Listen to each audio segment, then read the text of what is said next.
आप देख रहे हैं वी न्यूज 24। नमस्कार, आप देख रहे हैं वी न्यूज 24 और मैं हूं दीपक कुमार। आज हम आपको लेकर चलेंगे गंगा सागर। हिंदुओं के सबसे पवित्र धार्मिक स्थलों में से एक है। यह स्थान पश्चिम बंगाल के दक्षिण 24 परगना जिले में स्थित है और सुंदरबन का हिस्सा भी है। गंगा सागर वह जगह है जहां गंगा नदी बंगाल के खाड़ी में जाकर मिलती है। इस स्थान की धार्मिक और पौराणिक महत्ता इतनी अधिक है कि इसे महातीर्थ के नाम से भी जाना जाता है।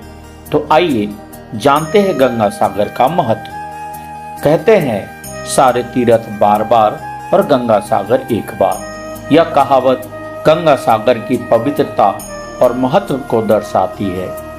मकर संक्रांति पर यहाँ विशेष स्नान किया जाता है।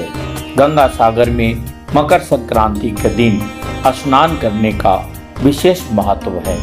मान्यता है कि इस दिन स्नान करने से 10 अश्वमेध यज्ञ और 1000 गाय दान करने के बराबर पुण्य प्राप्त होता है। अब हम बात करते हैं गंगा सागर मेला की। तो इस साल गंगा सागर का मेला हर साल की भांति इस साल भी मकर संक्रांति के दौरान यह मेला आयोजित किया जाएगा।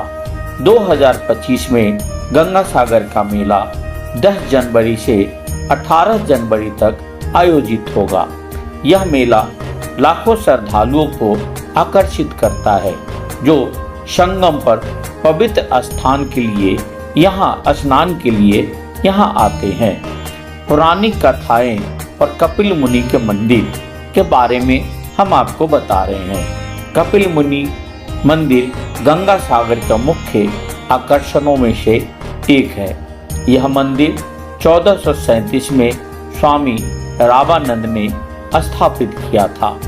कपिल मुनि ब्रह्मा जी के पुत्र ऋषि कर्दम और मनु और शत्रुपा की पुत्री देवहूति के बेटे थे। कपिल मुनि के क्रोध से सूर्यवंशी राजा सागर के 60,000 पुत्र जलकर भस्म हो गए थे। गंगा सागर की पौराणिक कथा इस प्रकार है। ऐसा माना जाता है कि राजा सागर के 60,000 पुत्रों की मृत्यु कपिल मुनि के श्राप के कारण ही हुई थी। राजा सागर की 2 रानियां थीं, केसनी और सुमित। दोनों रानियों को लंबे समय तक संतान प्राप्ति नहीं हुई, इसलिए राजा सागर हिमालय पर्वत पर तपस्या करने लगे। ब्रह्मा के पुत्र महर्षि भृगु ने राजा सागर को वरदान दिया कि एक रानी को 60,000 पुत्र होगा और दूसरी रानी को एक वंशधर पुत्र होगा। जब सारे पुत्र युवा हो गए तो राजा सागर ने अश्वमेध का आयोजन किया। उन्होंने अपने पुत्र को अश्वमेध यज्ञ के घोड़े की सुरक्षा के लिए नियुक्त किया। देवराज इंद्र ने घोड़े को छल से कपिल मुनि के आश्रम में बांध दिया। जब सागर पुत्रों को घोड़ा कपिल मुनि के आश्रम में बंधा हुआ देखा तो उन्होंने क्रोधित होकर मुनि को युद्ध के लिए ललकारा। तपस्या में बैठे कपिल मुनि ने अपनी आंखें खोली तो उनकी ज्वाला से सागर के सभी 60,000 पुत्र भस्म हो गए।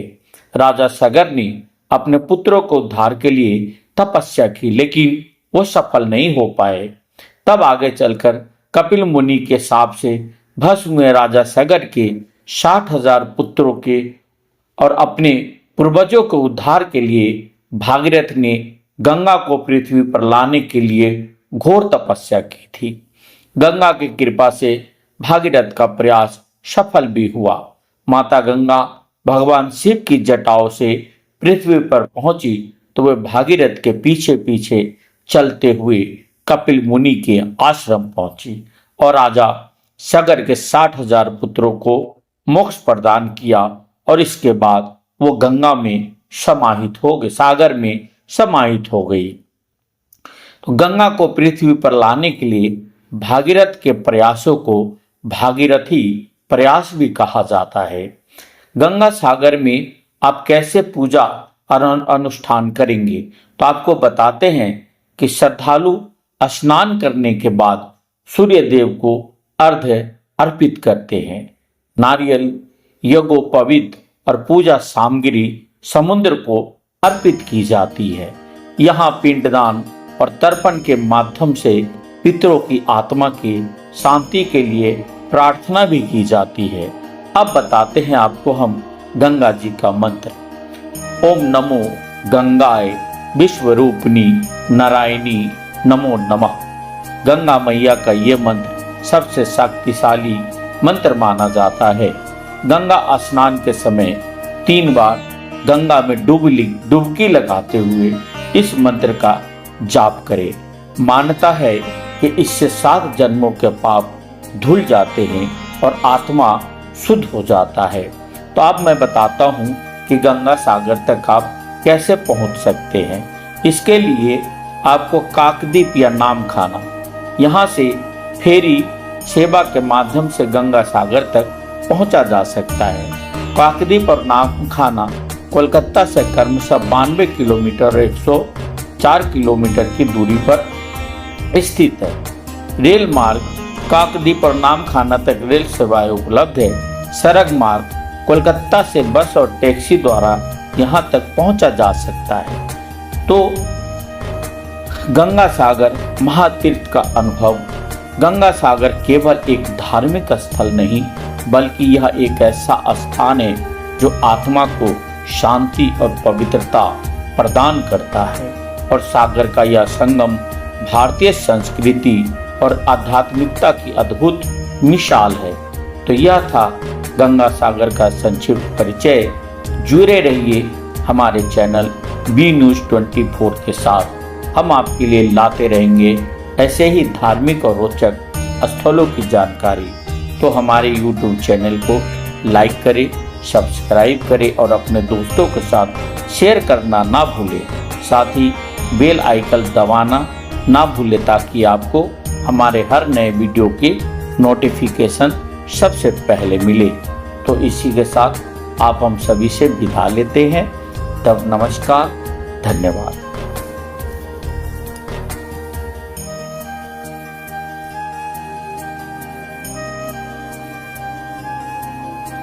अगर आप ये वीडियो YouTube पर देख रहे हैं तो हमारे चैनल को सब्सक्राइब करें और बेल आइकन को दबाना ना भूलें। अगर आप Facebook पर ये वीडियो देख रहे हैं तो हमारे पेज को लाइक करें।